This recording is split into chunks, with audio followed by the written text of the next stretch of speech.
What's up, y'all? So today I'm gonna talk to you all about moving on.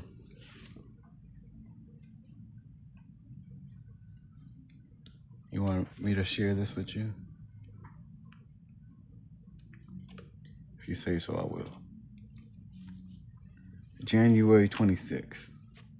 Quick to listen. Take note of this. Everyone should be quick to listen, slow to speak, and slow to become angry. James 1:19. Father, you are grand in all your ways and in your majesty.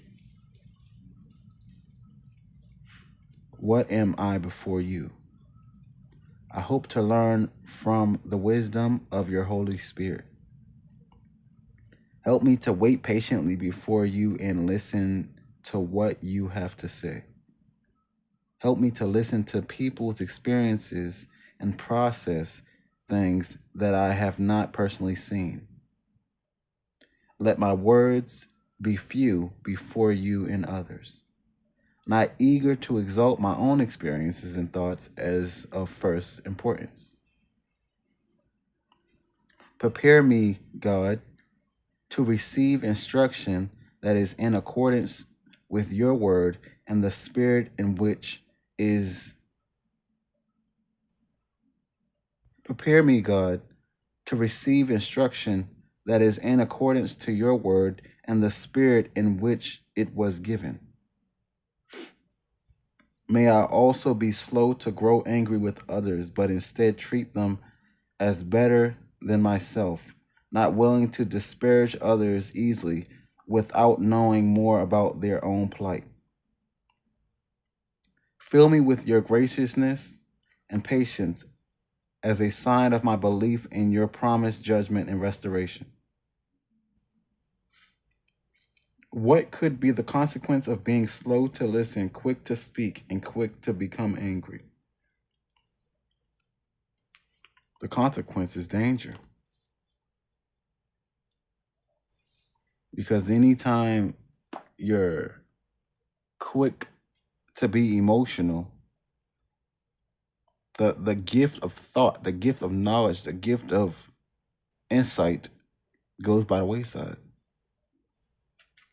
So that's number one.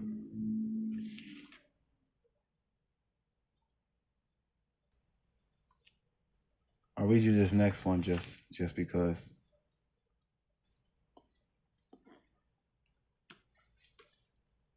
January 26th. Practicing and preaching. Oh, that my actions would constantly reflect your decrees. Psalms 119:5. We have an enormous resource for living righteously. God's word is filled to the brim with his decrees, and humans have spent millennia interpreting it, studying it, and trying to grow closer in their understanding of the heart of God. No amount of head knowledge about God, however, translates into action.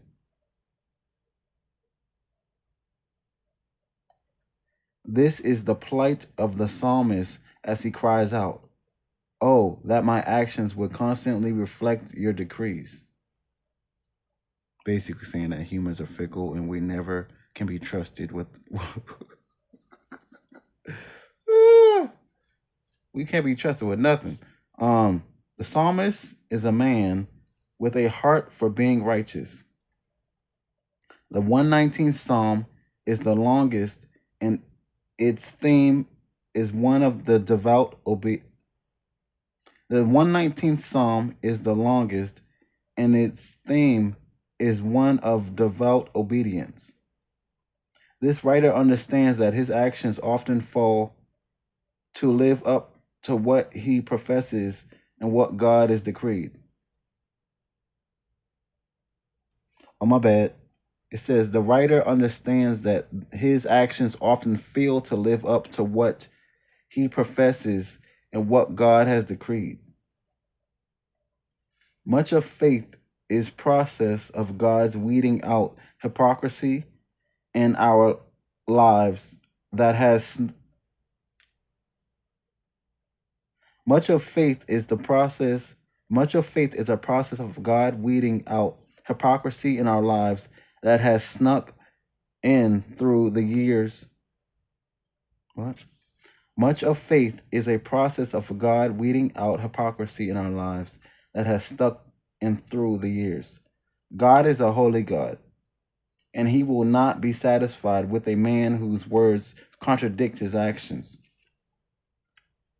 Aren't we all that? Some try to change, some don't.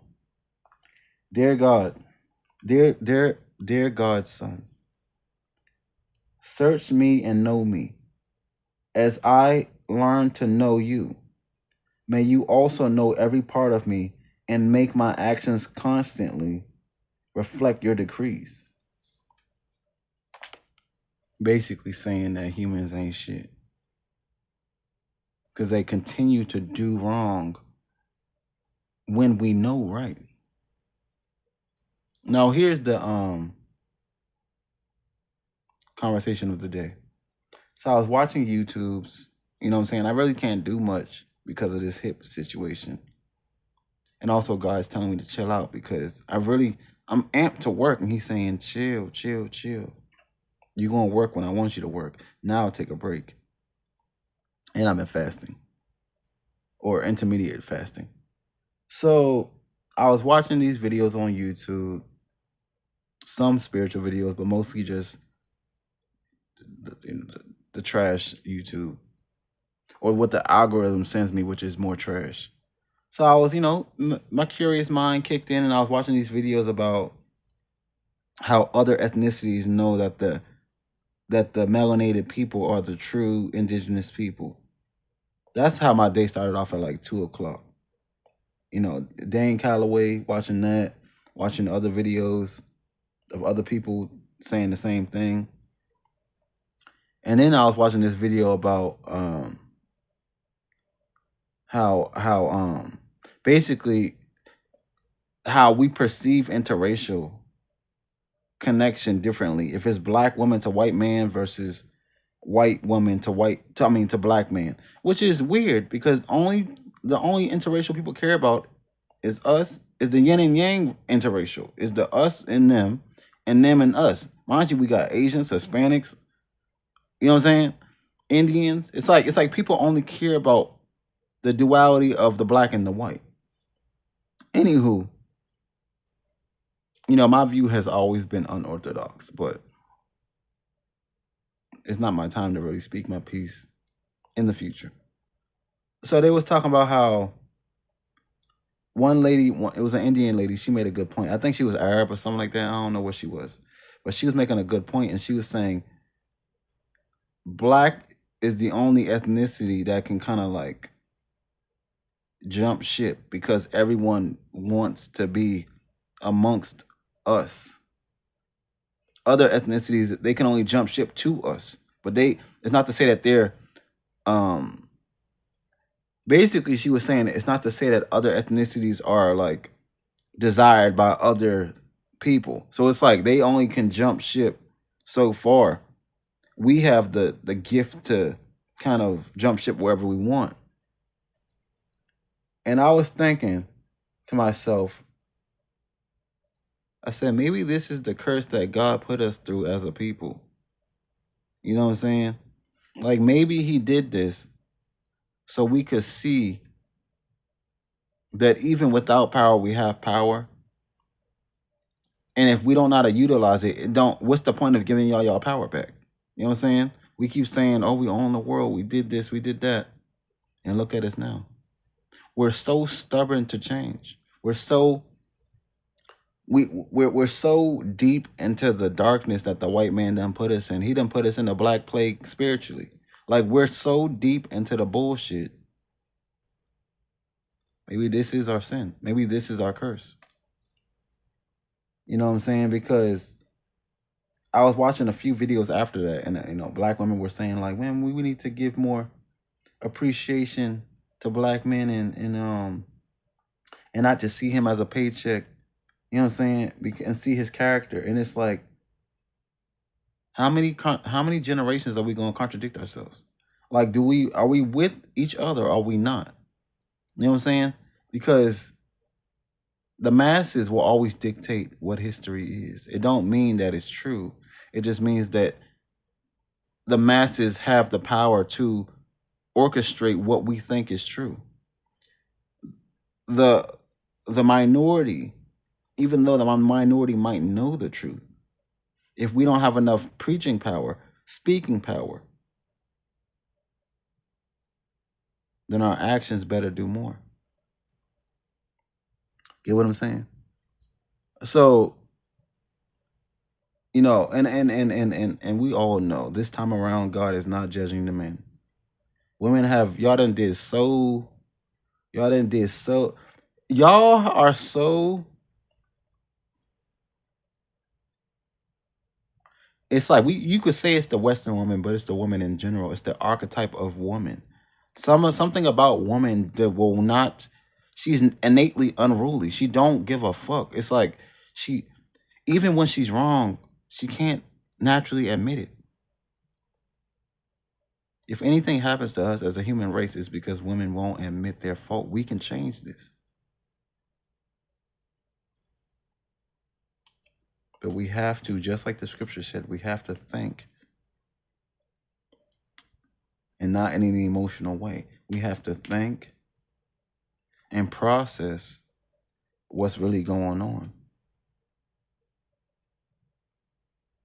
Because this is really like, it's like Stockholm Syndrome. It's like we don't even see that we're enslaved. And who knows how many millennia that's been going on.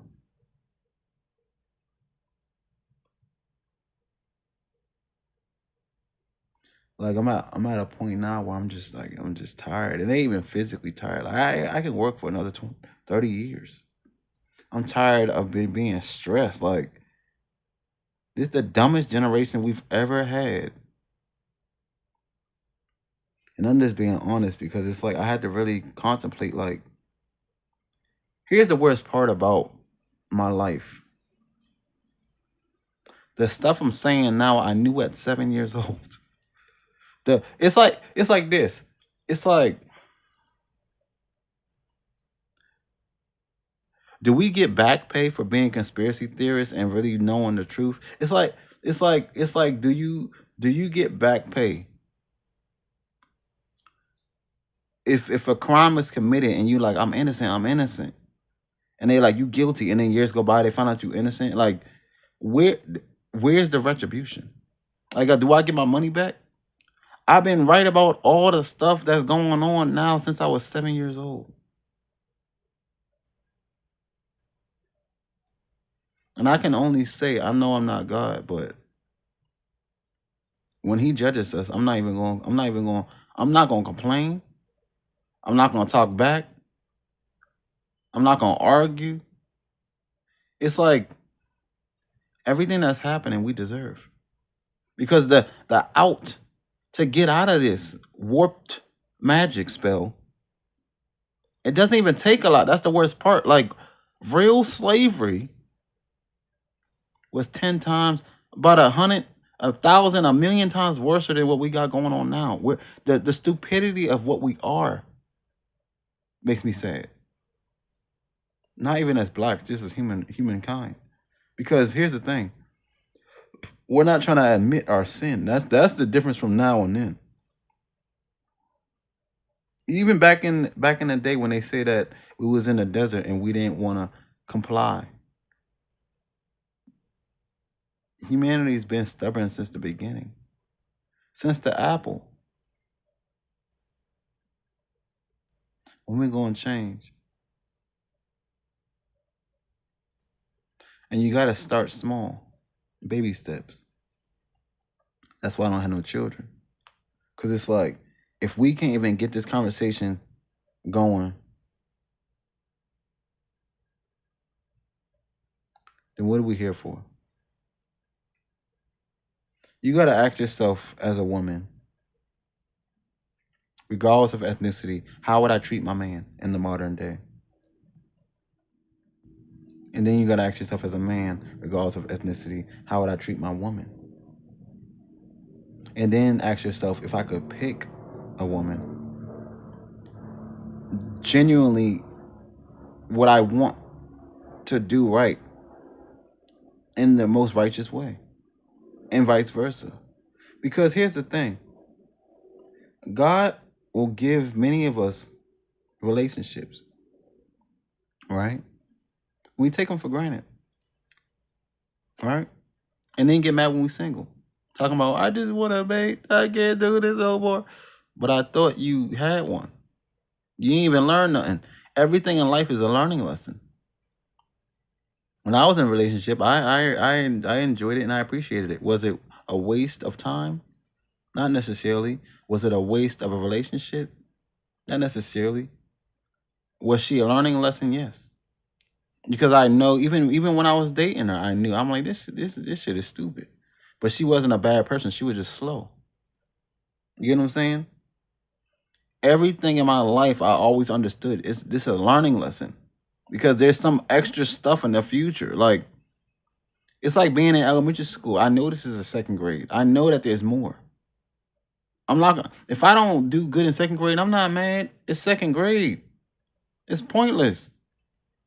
Will I still do my homework? Yes. But do I know it's the end? Yes. Like, I know there's more. There's high school, college, masters. Like, there's life, which is the biggest school. We have to do better. And I made it my life's mission. Just going on YouTube and seeing how dumb humans are. Like, we're the apex creature on the planet, and we're so stupid. Like, and then when I was talking to God, God said, you get it now. Because you respect yourself enough in all aspects to really go full-fledged. Like, you finally get it. That's why I had to fall back. I had to fall back. I had to let my child not see the greener pastures. I had to let my child not see the gift, not see the blessing that was meant to be given. Because you didn't understand the complexity of life. You didn't understand the complexity of human nature. Like, we're stupid. If I had the money 10 years ago in my 20s, I'd have gave it to my family. Same people that's doing me dirty. I'd have gave it to friends. I only got friends. I'd have gave, I'd have spread it out to the world. Humans, we could do better. They have spent it. They'd have went to the, you know what I'm saying? They'd have did whatever they did. You know what I'm saying? And there's times in my life where I ask God, I'll say, is this why you ain't have me date such and such? Is this why you ain't? Because I knew as a child. I'm like, I knew all this shit was cap. I knew the family stuff was weird. I knew the school was weird. I knew the racial stuff was weird. And I just had to get to a point where I had to say to myself, contradictions exist, but it doesn't mean that we're incapable of changing for the better. Because we know better. And I'm grateful to God that He's allowing me to cultivate myself. I'm 36. But I'm the most enlightened that I've ever been, because I'm not saying that the knowledge wasn't good. I had the knowledge always. But I have, like, I have what's the word? I have the confidence in my knowledge. I have the wisdom now.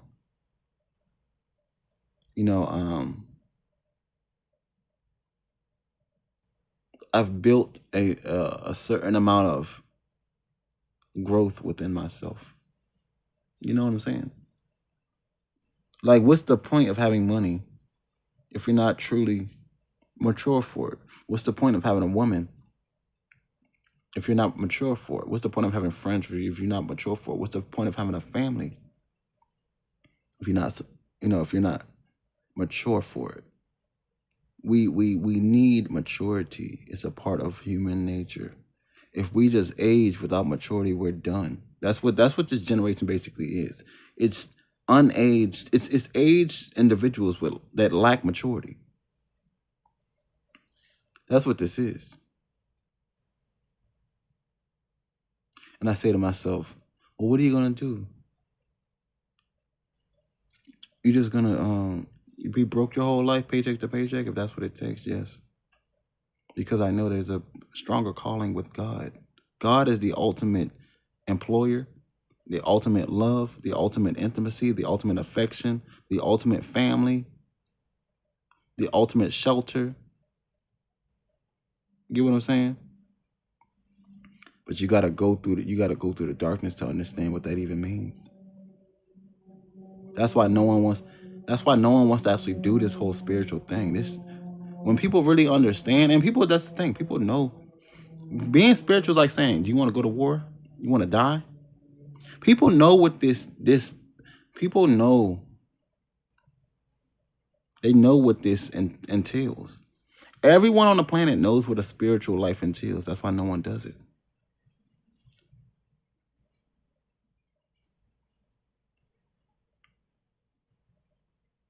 But I'm mature enough now. I'm fearless enough now.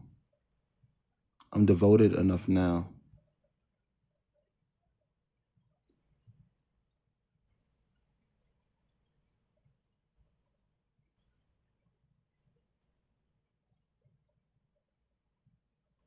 I need to move. And I need to quit my job. For those that have this natural feeling, this innate feeling, this strong feeling inside of change is coming, you prepare yourself now. 2026 is going to be weird. Prepare yourself now, meaning save your money a little bit better. If you have inclinations of having bad friendships, break off quickly, because a new door is opening, meaning that you're going to have a new key to unlock what is meant for you. The old key don't work no more. If you have inclinations of doing more in this life now, 2025 is done. If you have any desire of doing anything new, you have to start now. Baby steps. Less friends, more God. If you need to quit your job, don't quit it now. Get a little bit more paychecks. Be more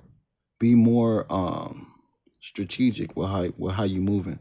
If you have a gift, like I do, invest in the gift now. Even if it's little by little, invest. The more energy you invest in the gift, God gonna see that you really believe in yourself. And invest more energy and time in the gift than you do your job. That's when God gonna say, "Oh, they the one. They ready." What else? Put more energy and effort into trying to figure out where you want to go next.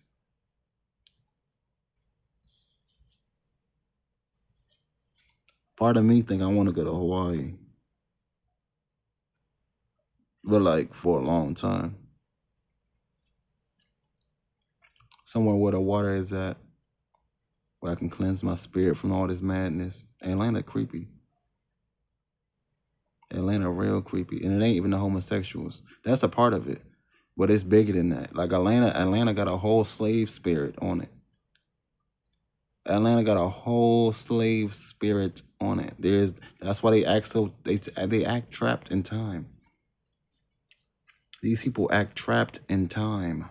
They're enslaved to an old timeline. And ain't even the chains. Atlanta is spooky. I need to get out of here. But yes, 2026, plan your way out. 2026, plan your way out. 2026, plan your way out of captivity. Because there is more for us. Not just as a people, but as a nation. Not just as a nation, but as a world. there's more for us. Plan your way out. I'm doing that right now. Baby steps. Don't talk to no one. And lastly, whatever big moves you making, don't tell nobody. Don't even YouTube it. You know what I'm saying? Keep it to yourself. Talk to God about it. And if you really need to get it off your chest, only to person that you really trust. And it can, if that person is a YouTube person, keep it real quiet. Whatever big moves you're making, keep it real quiet. Don't exchange your numbers. Don't, you know what I'm saying? Don't. This year needs to be new year, new you.